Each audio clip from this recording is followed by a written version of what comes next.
Hello, Math 2. This is Unit 5, Lesson 4. Today we'll be talking about using right triangle trigonometry to calculate unknown angles in a right triangle.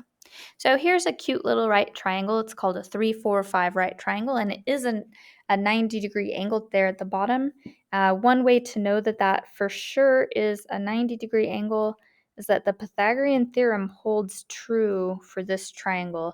If we add together 3 squared plus 4 squared, that's equal to 25, which is in fact 5 squared. So it is a right triangle with a hypotenuse of length 5. We can create some trig ratios to describe this triangle. So we're going to use theta. We've got this reference angle theta up here at the top of the triangle. So for example, we could say that the sine of theta, the sine ratio is the opposite, so 3, divided by the hypotenuse. The cosine ratio would be adjacent to the angle 4 over hypotenuse, and the tangent of theta is the opposite over the adjacent. If you were feeling really fancy, you could write some trig ratios with the complement, with the angle, reference angle down here. This angle would have a measure of 90 minus theta. It's the complement to theta. So the tangent of 90 minus theta would be 4 over 3, opposite over adjacent. You could write some other trig ratios as well. We want to estimate the measure of angle theta at the top. So if we're trying to figure out about how big this angle is, it looks like it's definitely less than 45. So maybe we would estimate it to be like, 40 degrees, 40-ish.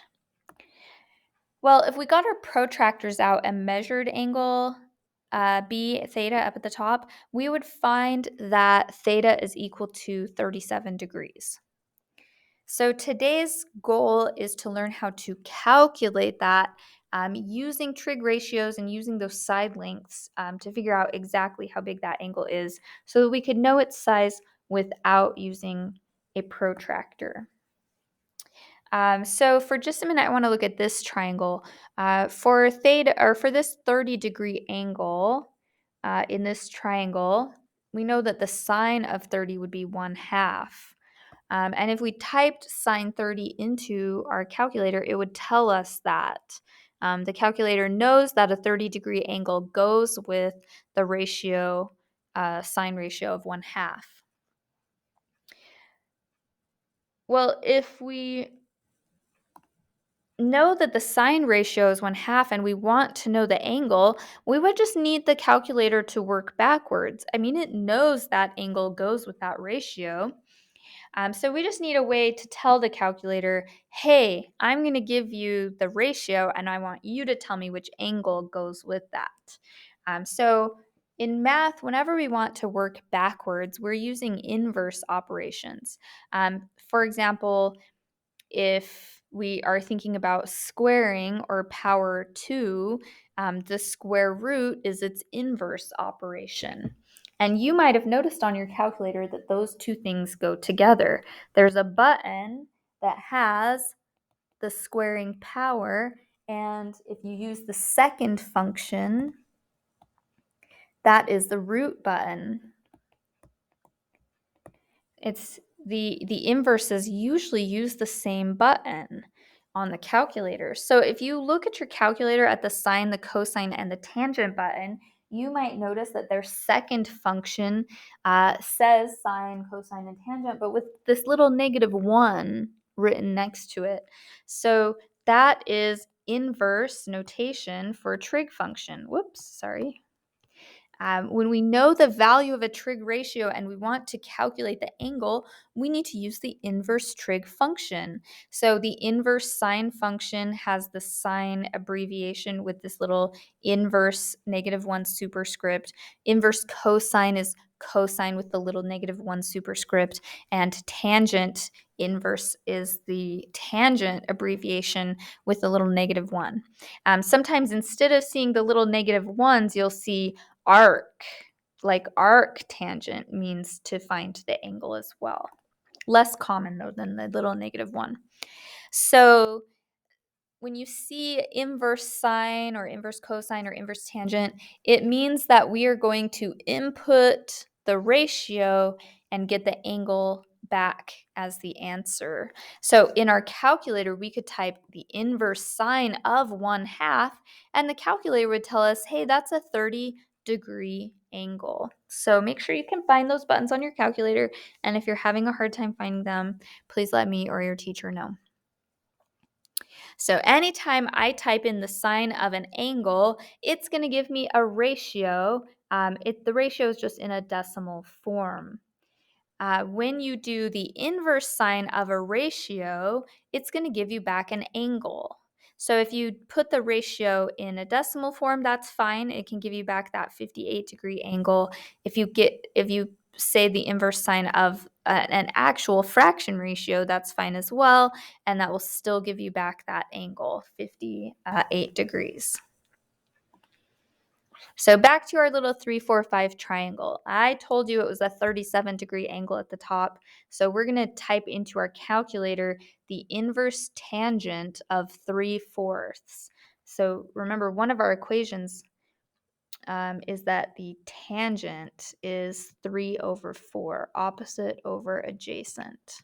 So inverse tangent of 3/4, if you type that into your calculator, you are going to get 36.87 degrees. So if we rounded it, it would be 37 degrees. So here's your super official definitions of inverse trig functions.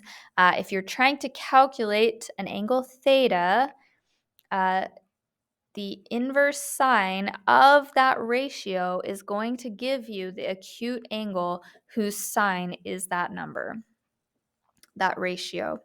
The inverse cosine of a ratio is the acute angle whose cosine gives you that number, that ratio.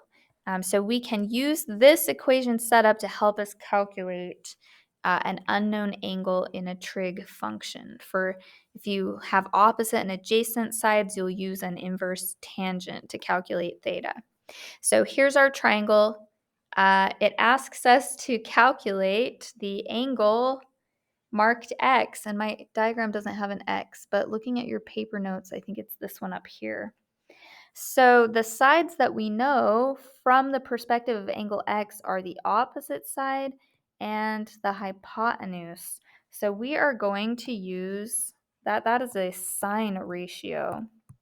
So we are going to say that X, our angle, is equal to the inverse sine of opposite over hypotenuse. And we can type that into our calculator. And we get that X is equal to 64.16 degrees.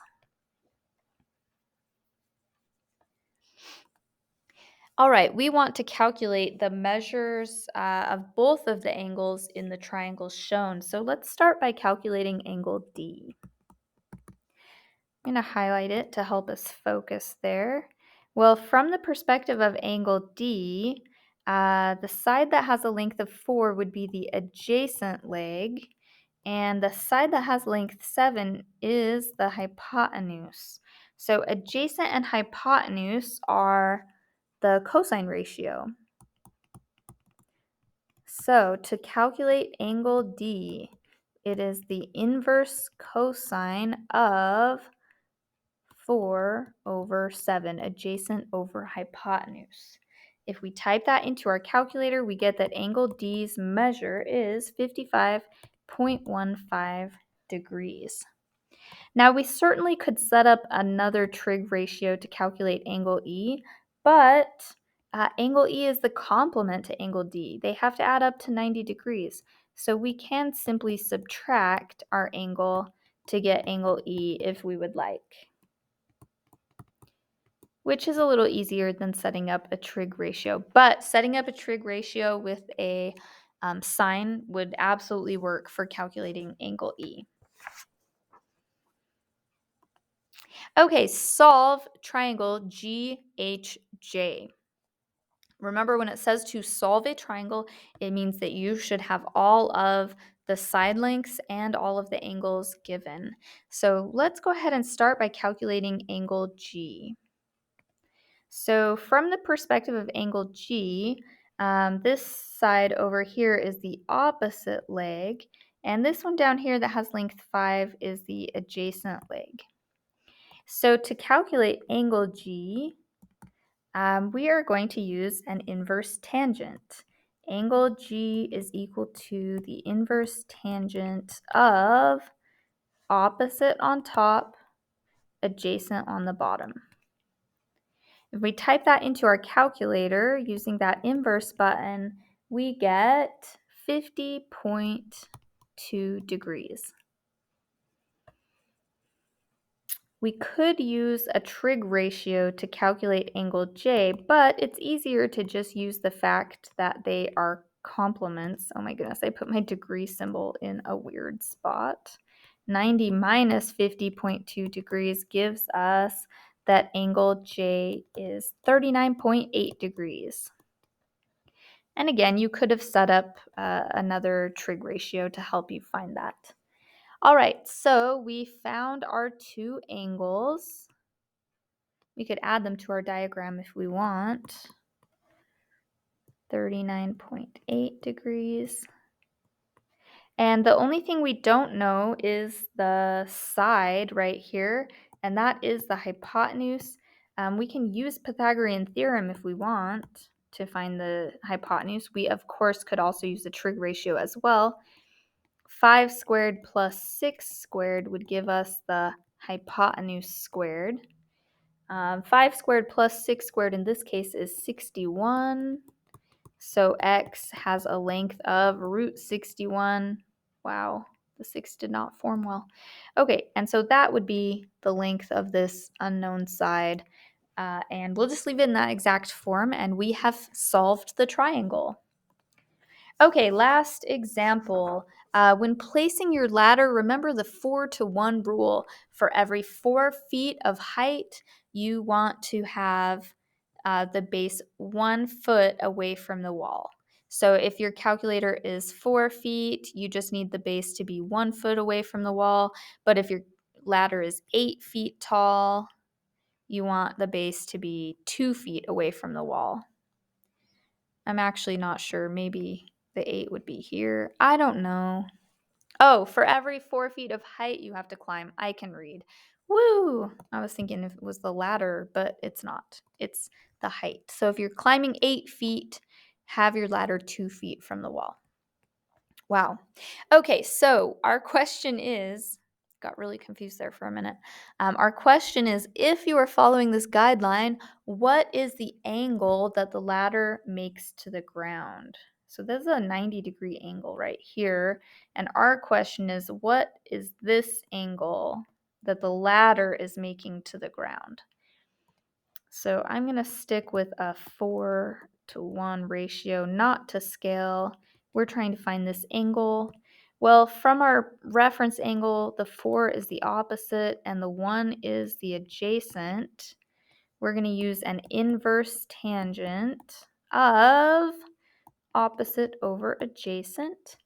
And if we type that into our calculator, we get 75.96 degrees is our safe angle.